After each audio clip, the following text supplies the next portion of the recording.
Hello Technolovers, BBM, apakah sudah full, Komandan? Kalimat singkat ini kalau didengar sekilas memang terdengar seperti laporan biasa soal bensin kendaraan, seolah cuma obrolan internal yang remeh. Tapi justru di balik kode BBM inilah muncul dugaan skandal korupsi dan narkoba yang paling memalukan di tubuh Polri pada awal tahun 2026. Dan perlu digarisbawahi, ini bukan soal pertolar. BBM yang dimaksud diduga kuat adalah sandi rahasia untuk uang miliaran rupiah, uang yang katanya disembunyikan rapi di dalam kardus bekas minuman bir. Uang haram ini disebut-sebut sebagai upeti demi memuluskan gaya hidup mewah seorang Kapolres yang diduga ingin memiliki Toyota Alphard seharga 1,8 miliar rupiah. Kasus ini meledak di Bima Kota, Nusa Tenggara Barat, dan disinilah cerita berubah jadi jeruk makan jeruk. Seorang kasat narkoba yang dipecat menolak hancur sendirian. Dia memilih bicara, bernyanyi lantang, dan membongkar dugaan borok komandannya sendiri, AKBP Didik Putra Kuncoro. Pertanyaannya sekarang begini, bagaimana mungkin seorang perwira menengah jebolan Akpol yang pernah bertugas di Polda Metro Jaya justru diduga jatuh ke lubang yang sama dengan para penjahat yang ia buru? Dan benarkah sabu hampir 12 kg yang disebut ada di rumah dinas hanya dijadikan jaminan untuk utang sang komandan? Simak investigasi lengkap dan profil mendalamnya hanya di sini. Kronologi dan investigasi. Drama jeruk makan jeruk. Ini bermula dari satu hal, rasa sakit hati yang meledak jadi bongkar-bongkaran.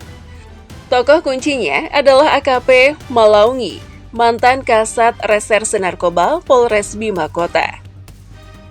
Karirnya tamat setelah divonis PTDH alias dipecat tidak hormat karena kepemilikan narkoba. Tapi cerita tidak berhenti di palu sidang etik. Justru setelah itu kisahnya makin panas.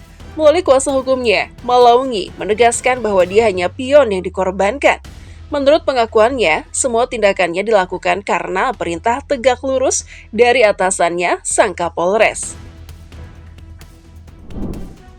1. Obsesi mobil Alphard 1,8 miliar rupiah. Motif di balik kasus ini, menurut pihak Malaungi, sangat duniawi, gaya hidup. Mereka menyebut sang Kapolres AKBP Didik diduga memberi perintah lisan yang menekan, carikan uang segera. Tujuannya pun disebut sangat spesifik, diduga untuk membeli Toyota Alphard warna hitam dengan harga ditaksir 1,8 miliar rupiah. Bayangkan, seorang pimpinan penegak hukum diduga meminta bawahannya mencari uang hampir 2 miliar dalam waktu singkat. Pertanyaan paling logisnya, uang itu harus datang dari mana?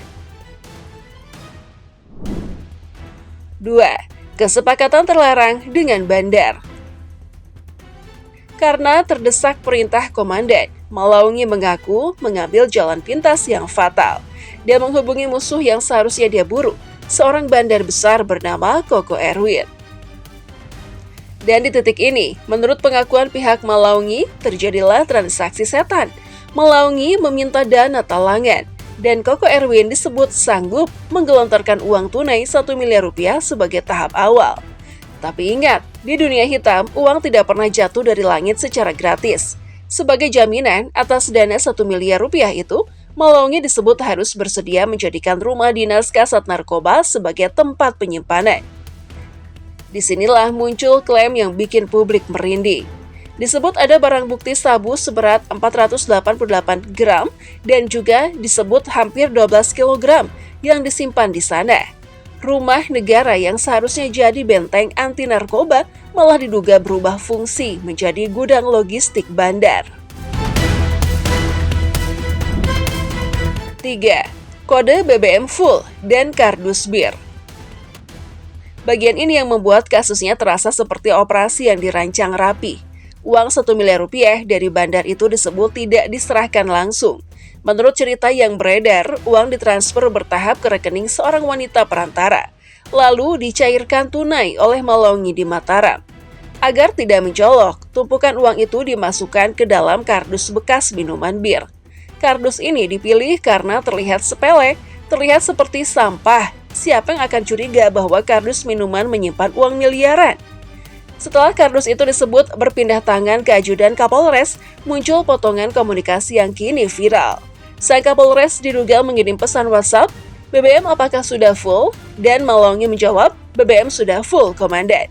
Kode inilah yang jadi sorotan publik, karena dianggap mengarah pada dugaan bahwa Kapolres mengetahui dan memonitor pergerakan uang haram tersebut. Kini Mabes Polri telah bertindak. AKBP Didik Putra Kuncoro resmi dinonaktifkan dan ditarik ke Yanma Polri untuk pemeriksaan intensif. Profil AKBP Didik Putra Kuncoro. Lantas, siapa sebenarnya sosok di balik skandal yang memalukan ini? Mari kita bedah profilnya secara tajam. AKBP Didik Putra Kuncoro bukan perwira kemarin sore. Ia lahir di Kediri, Jawa Timur, dan merupakan lulusan Akademi Kepolisian atau Akpol Angkatan 2004 yang dikenal dengan nama Batalion Tatak Tarawang Tungga. Sebagai alumni Akpol, ia dididik untuk menjadi bayangkara terbaik negara. Rekam jejaknya disebut cukup strategis sebelum memegang komando di Bima Kota. Didik lama ditempa di salah satu kawah Chandra di muka Kepolisian Indonesia, yaitu Polda Metro Jaya. Di ibu kota, ia pernah menjabat posisi yang disebut vital, mulai dari Kanit di Ditreskrimum hingga jabatan Subdit di Ditres Narkoba. Dan ini poin kuncinya, Studio Lovers. Dia adalah mantan Subdit Narkoba. Artinya, secara pengetahuan dan pengalaman, ia sangat paham seluk-beluk jaringan, modus bandar, sampai cara orang menyamarkan transaksi. Keahlian yang seharusnya dipakai untuk memberantas narkoba, ironisnya kini diduga disalahgunakan. Namun setinggi apapun karir seseorang, semuanya bisa runtuh oleh satu hal, keserakahan. Kita masuk ke data LHKPN. Laporan harta kekayaan penyelenggara negara, harta kekayaan resmi AKBP Didik disebut tercatat sekitar 1,4 miliar rupiah. Dan di sanalah ironi besarnya. Ia diduga menginginkan mobil Alphard 1,8 miliar rupiah. Sementara total harta resminya, tanah, bangunan, hingga tabungan disebut hanya 1,4 miliar rupiah. Lalu bagaimana logika matematikanya? Keinginan membeli mobil yang harganya melebihi total kekayaan inilah yang disebut memicu malapetaka.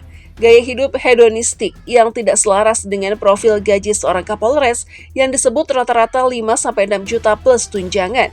Jadi racun yang pelan-pelan membunuh integritas. Kasus BBM Alphard ini mengajarkan satu hal pahit, bahaya laten dalam hierarki yang terlalu kaku dan relasi kuasa yang bisa mematikan. Anak buah seperti AKP Malaungi berada di posisi serba salah, menolak perintah dianggap membangkang, menurut perintah berarti kriminal. Tapi hukum tetap hukum. Alibi sistem asal bapak senang justru bisa jadi akar masalah. Kita patut mengapresiasi langkah cepat Mabes Polri yang langsung menonaktifkan Kapolres tersebut. Namun, publik menuntut lebih, jangan berhenti di sanksi etik. Kalau terbukti ada aliran dana, maka pasal pencucian uang atau TPPU harus diterapkan. Dan yang tak kalah penting, sang bandar, Koko Erwin, juga harus diseret ke pengadilan. Jangan sampai cuma polisinya yang masuk sel, sementara bandarnya masih bebas tertawa. Kejadian di Bima Kota ini adalah tamparan keras bagi Korps Bayangkara di tahun 2026, bahwa musuh terbesar pemberantasan narkoba kadang bukan ada di jalanan, melainkan bisa saja muncul dari dalam ruang kerja pimpinan yang seharusnya jadi teladan. Nah, menurut kalian gimana, Studio Lovers? Hukuman apa yang paling pantas untuk perwira yang diduga menjual lencana demi mobil mewah? Cukup dipecat atau asetnya harus disita negara?